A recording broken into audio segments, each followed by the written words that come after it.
بسم اللہ الرحمن الرحیم۔ سین ساکن پہ ہمس ہے، بس اور میم کی نیچے زیر ہے با کی زیر کی وجہ سے۔ یہ بی اور اسمو تھا، بی حرف جر ہے، اس کی وجہ سے زیر لگائی گئی ہے اسمی کی نیچے، اور آگے لفظ اللہ ہے، اس کا حمزہ عارضی ہونے کی وجہ سے یہ جو میم کی زیر ہے یہ لام سے ملا دیں گے تو بسم اللہ ہو جائے گا۔ لام اسم جلالہ کو باریک پڑھیں گے، ہاں اقصی حلق سے نکالیں گے اور را سے ملائیں گے، اور یہ جو لفظ اللہ ہے اس کے نیچے جو زیر آئی ہے، یہ اسم اللہ جب ہوتا ہے تو وہ مرکب اضافی ہوتا ہے، جس کی وجہ سے مضاف الیہ جو ہے، جو آنے والا اسم ہے دوسرا، اس کے نیچے زیر ہوتی ہے۔ اسی وجہ سے لفظ اللہ کے ہا کے نیچے زیر ہے،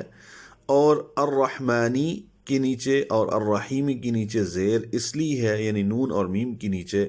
کیونکہ لفظ اللہ جو ہے وہ خود حالت جر میں ہے، یعنی زیر کی حالت میں ہے، تو اس لیے الرحمانی الرحمانو تھا لیکن حالت جر میں چلا گیا، یعنی زیر کی حالت میں، اور اسی طرح الرحیمی کا میم بھی حالت جر میں چلا گیا۔ تو یہ مختصراً قواعد ہیں گرامر کے حساب سے، یعنی زیریں کیوں آئی ہیں تو وہ میں نے بتا دیا ہے۔ یہ با نے سارا کام کیا ہے، اسم کی نیچے زیر لگائی ہے، اسم نے اسم اللہ تھا یعنی اللہ کا نام، یہ مرکب اضافی ہے، مضاف الیہ ہونے کی وجہ سے لفظ اللہ کے نیچے زیر ہے، اور یہاں زیر ہونے کی وجہ سے اب یہ لفظ اللہ جو ہے اس میں ذات ہے، جب اس میں ذات حالت جر میں ہے، زیر کی حالت میں ہے، تو الرحمانو نہیں ہو سکتا، الرحیمو نہیں ہو سکتا، یہ دونوں صفاتی نام ہیں تو یہ بھی حالت جر میں یعنی زیر کی حالت میں ہوں گے۔ تو یہ قواعد ہیں اس کے گرامر کے مختصراً، اور جو تجوید کے قواعد ہیں وہ میں نے بتایا۔ سین ساکن پہ ہمس ہے، اسم اللہ میں اسم اللہ ہو جائے گا، میم کی نیچے زیر لگا کے لام اسم جلالہ سے ملائیں گے، یہ باریک پڑھیں گے، ہاں اقصی حلق سے نکالیں گے، را سے ملائیں گے، یہ ادغام شمسی ہو رہا ہے تو بسم اللہ الرحمن، را پر پڑھیں گے، اور ہا سے ملائیں گے، ہا ساکن پہ ہمس ہوگا، میم پر کھڑا زبر ہے، 2 حرکات لمبا کریں گے، نون کی نیچے زیر ہے، را سے ملائیں گے تو نر، یہ بھی ادغام شمسی ہے، یعنی ہر اور نر دونوں میں ادغام شمسی ہے، اور دونوں کی رائیں پر ہیں۔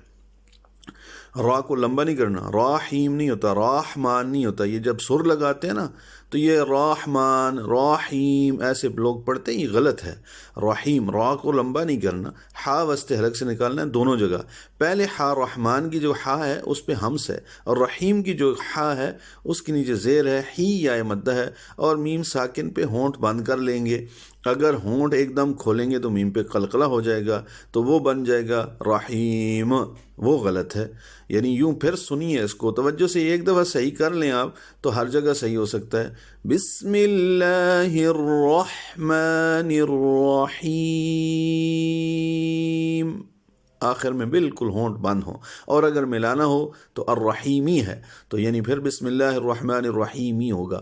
اور اس کا جو شارٹ فارم ہے وہ ہے بسملہ،